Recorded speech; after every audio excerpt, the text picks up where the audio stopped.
자, 여러분, 오늘 우리가 이 자료들을 바탕으로 함께 파헤쳐볼 역사는요, 정말 한편의 웅장한 다큐멘터리 그 자체입니다. 제천 백운면, 그저 조용하고 평화로워 보이는 시골 지역에서 도대체 무슨 일이 있었기에 한국 기독교 역사를 통째로 뒤흔든 영적 개척자들이 쏟아져 나온 걸까요? 이 거대하고도 매력적인 숨겨진 이야기 속으로 지금 바로 들어가 보죠. 그런데 진짜 흥미로운 게 뭔지 아세요? 이 엄청난 역사적 발견의 시작이 무슨 거창한 학술대회나 퀴퀴한 도서관이 아니었다는 겁니다. 이 기록을 남긴 이경중 박사님이 초등학교 동문체육대회에서 제천 유유 웨딩홀의 한철웅 대표님과 그냥 편하게 쉬면서 잡담을 나누다가 우연히 이 놀라운 지역사의 실마리를 툭 하고 전해 듣게 된 거죠. 평범하고 시끌벅적한 일상 한가운데에서 곤히 잠들어 있던 위대한 역사를 딱 마주친 순간, 와, 상상만 해도 정말 짜릿하지 않나요? 네, 우연히 마주친 위대한 역사, 백운면의 테이프를 한번 되감아 보겠습니다. 자, 그 떠들썩했던 현대 체육대회 현장에서 테이프를 확 되감아 훨씬 과거로 가보겠습니다.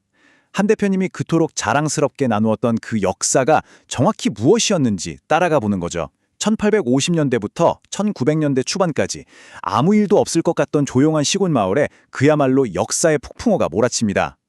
1858년 최병원의 출생부터 93년의 역사적인 세례, 95년 명성황후 일가의 이주, 그리고 1906년 베델교회 설립까지 이 타임라인을 쭉 따라가다 보면 어떻게 이 척박한 지역이 감리교의 거대한 영적 중심지로 변모했는지 그 결정적인 맥락이 쫙 펼쳐집니다. 이어서 방학리의 작은 성경 공부, 충북 최초 감리교회의 씨앗입니다. 당시의 팽팽한 긴장감이 자료에서도 고스란히 전해지는데요.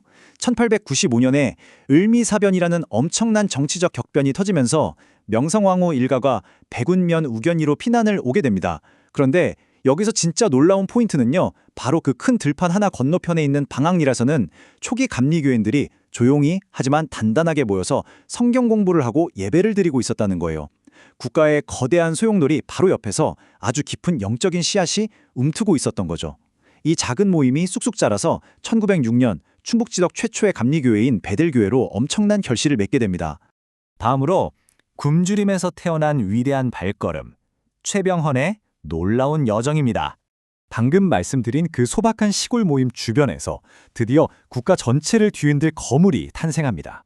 고향 백운면에서 전도사 역할을 하던 청년 최병원은 극심한 기아와 굶주림을 도저히 견디지 못하고 도망치듯 서울로 향해야만 했습니다.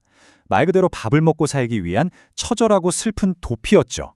하지만 놀랍게도 그 절박했던 발걸음이 서울에서 신앙에 대한 온전한 헌신으로 이어지고요. 결국 1893년 조지 존스 목사에게 세례를 받는 역사적 순간을 맞이하게 됩니다. 인생의 가장 큰 위기가 가장 위대한 기회로 완전히 뒤바뀐 겁니다. 단순히 굶주림에서 벗어나고자 했던 그 절박한 청년의 도피가 결국 한국인 최초의 감리교 목사라는 어마어마한 이정표로 귀결된 거예요.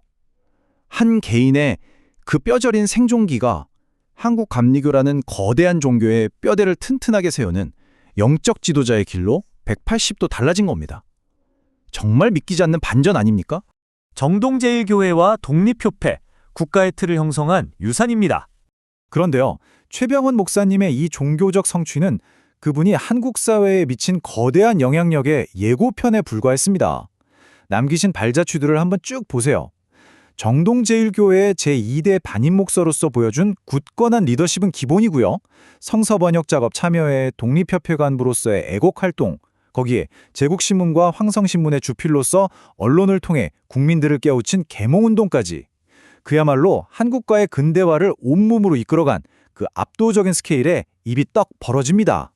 백운면에서 배를 골던 그 시골 청년이 지금은 대한민국 영적 중심부인 서울 정동제일교회 앞마당에 영구적인 청동 흉상으로 남아 자신의 묵직한 유산을 증명하고 있습니다. 실현의 밑바닥을 치고 일어선 한 인간의 끈질긴 삶이 시대를 초월해서 어떻게 영원한 기념비가 될 수 있는지 이보다 더 완벽하게 보여줄 수는 없을 것 같네요. 이어서 제천이 품은 또 다른 기적, 초기 교회의 여성 개척자들로 넘어가 보겠습니다. 자, 우리가 맨 처음에 이야기했던 그 왁자지껄한 동문체육대회 대화 속에 사실 숨겨진 역사적 보물이 하나 더 있었습니다. 바로 1908년이라는 숫자인데요. 이 해가 도대체 왜 중요하냐? 바로 제천군 덕산면 수산리에서 전밀라 목사님이 탄생하신 해이기 때문입니다. 이 짧은 숫자 하나가 오늘 우리의 이 다큐멘터리 같은 여정에서 완벽하게 활용점정을 찍어줍니다. 여러분 한번 가만히 생각해 보세요. 제천이라는 이 특정한 지리적 공간에서 한국 최초의 남성 감리교 목사인 최병원이 배출되었는데 훗날 한국 최초의 여성 목사 중 한 분인 전밀라 목사까지 바로 이 지역에서 탄생했다? 이거 정말 소름 돋지 않나요? 그 척박하고 배고팠던 시절에 어떻게 딱 이 한 지역에서 남녀를 불문하고 기독교 역사의 가장 위대한 선구자들이 연이어 쏟아져 나올 수 있었을까요?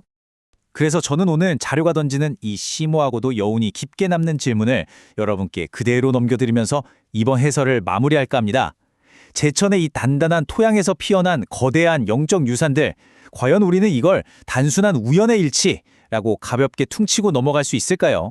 오늘 함께 살펴본 제천 백운면의 이 묵직한 기록들이 여러분의 지적 호기심을 확 자극하고 평범해 보이는 장소에 숨겨진 역사의 무게를 다시 한번 생각해보는 계기가 되었으면 좋겠습니다. 파헤칠수록 깊은 연결고리를 드러내는 흥미로운 역사의 세계, 끝까지 함께해 주셔서 감사합니다.